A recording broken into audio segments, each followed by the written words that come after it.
All right, hi guys, and welcome back to my channel, or if you're new here, welcome. My name is Heather, and on this channel we like to walk a very fine line between a shopping addicted makeup monster and a responsible adult with a makeup hobby. Now, I really enjoy eyeshadow singles, duochromes, multichromes, blush, highlight, lip gloss, basically everything except pressed glitter.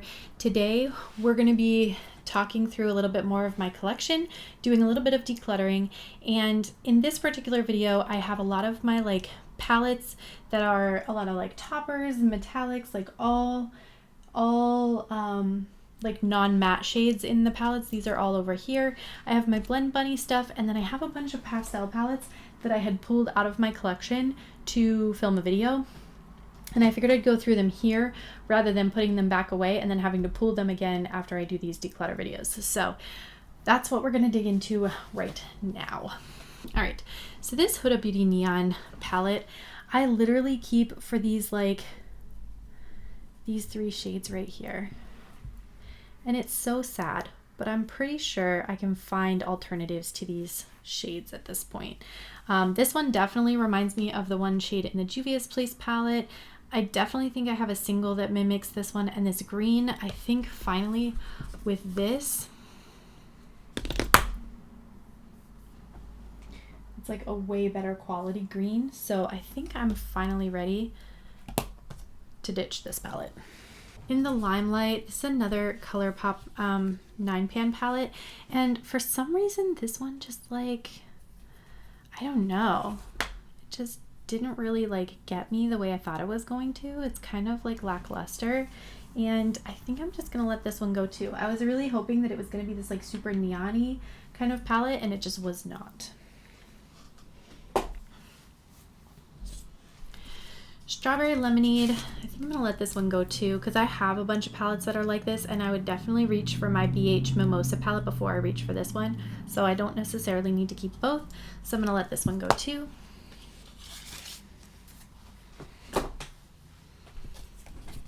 This is the Tiffany's palette by Peachy Queen. I'm pretty sure this is the only palette I have from them, because the customer service experience that other people have reported is not great, and now I kind of feel uncomfortable buying from them because there are people saying they've ordered and not gotten their stuff, which is a little weird. So this is I think the only palette I have from them.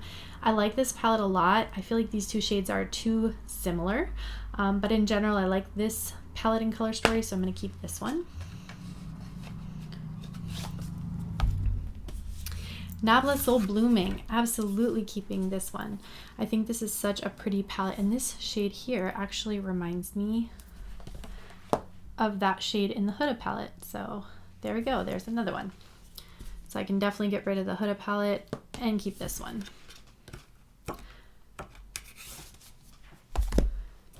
Nomad Cosmetics. This is the Tokyo Harajuku palette, and this is what it looks like. I'm definitely keeping this one. I like the pastel quality of this palette. I don't always wear pastel shades, but I do like that one a lot, and the duochrome shades in there are quite special. This Garden of Juvia's Place palette, I need some more time to experience this palette. Ooh, and I think this is a yellow with a blue in it that I was looking for yesterday. Yeah, definitely gonna keep this one because I decluttered that. Did I declutter it? If not, I'm gonna go get it and declutter it. The Citrine palette from my Neutrals collection. I was looking for a yellow with a little bit of blue in it, and this one definitely meets the mark. So I'm gonna go ahead and keep this one and declutter the other one. B2B Retro Love looks like this. I really like this palette, especially this 6-pan up here. Definitely is my vibe. I like how it's more pastel up here and a little bit more intensity in the colors here, even though they're more neutral. So keep that one. Glam Light. Oh goodness, here we go, knocking stuff over. This is the Glam Light Ice Cream Dream palette. I love this palette. This is such a fun poppy kind of color story, so I'm definitely going to be keeping this. Plus I love the ice cream is my favorite food besides pasta, neither of which I eat on keto, but whatever, I'm not upset about it. Can't you tell? Yeah, so this is the Violet Voss Sugar Crystals palette. This is a palette I will probably never get rid of. I really like the color story of this one. I like the packaging. It's just so cool looking to me, so definitely gonna keep that one. The Care Bears palette. What am I doing with this palette? I don't know. It has so many pressed glitters in it. I really struggle to make looks with this palette. So I kind of feel like I should let it go, but it was a gift, so I feel guilty about it.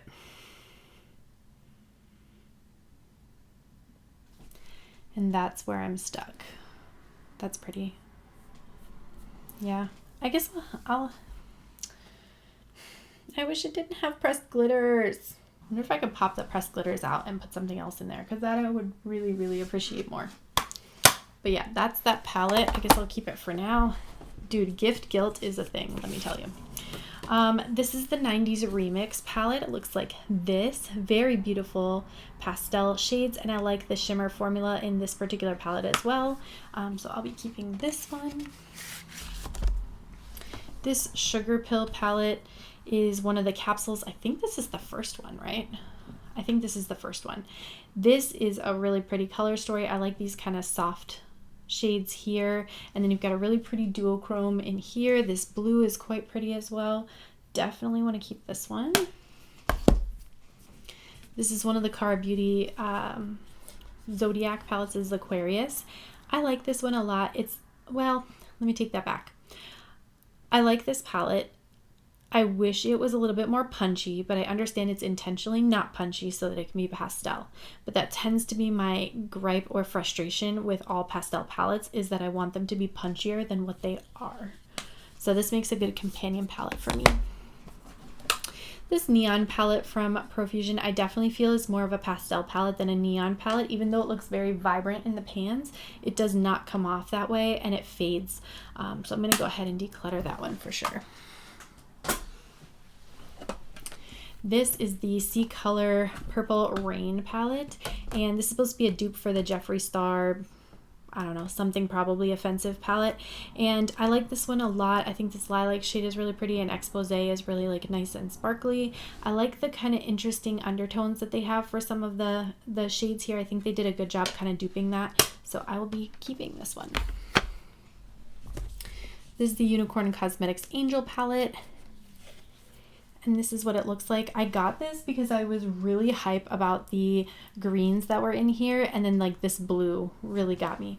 But the metallics in here hard pan so quickly, and it's like kind of frustrating how easily they hard pan. So I haven't used this one a whole bunch, but I feel like I should still give it a chance. So I'm gonna hang on to it until I've had a chance to try it a little bit more and make my decision.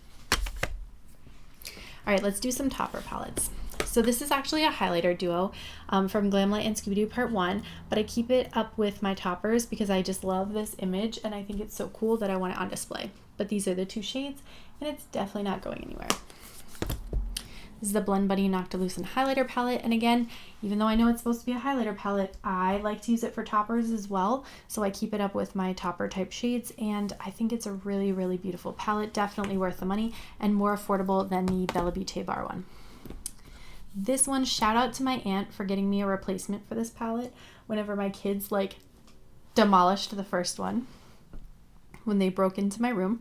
But I do really like, these look like nothing in the pan, but they just have this like soft kind of quality to them that is really charming. Probably not gonna be able to see it because my hands are like black now from everything else I've been swatching, but they have a subtlety that I think is kind of underappreciated. So I definitely want to keep that.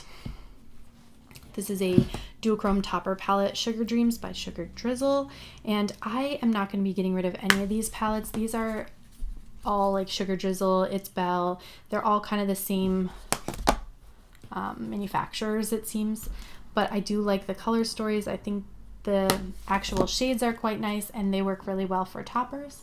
So these are all staying. This is probably my favorite one. I think because the color story is so cohesive, it's easier to look at. That's why I like it. And then this is the Cleona Dragon Fruit palette with Emily Violet Marie, and I think this is a really, really pretty color story as well. My palette is a bit squeaky, but it hasn't cracked, so there's that. And I like the colorful acrylic that they used. You've got two big multi-chromes in here, and then I think technically that Dragantini is also a multi-chrome. And then last but not least is some Blend Bunny palettes, which we're not getting rid of, but this is the Lure palette. Gorgeous Lure palette. The, oh, Why are you dirty? The Dollhouse palette. Another beautiful cool tone palette. This is the Surge palette, and there are neons. If you want actual neons, buy this palette. And then lastly is Primo. All right, and in this one, I think I got rid of 4 palettes, so not too bad, not my best work though. But I want to thank you guys so much for watching. Don't forget to like and subscribe before you go, and I'll see you in my next video. Bye!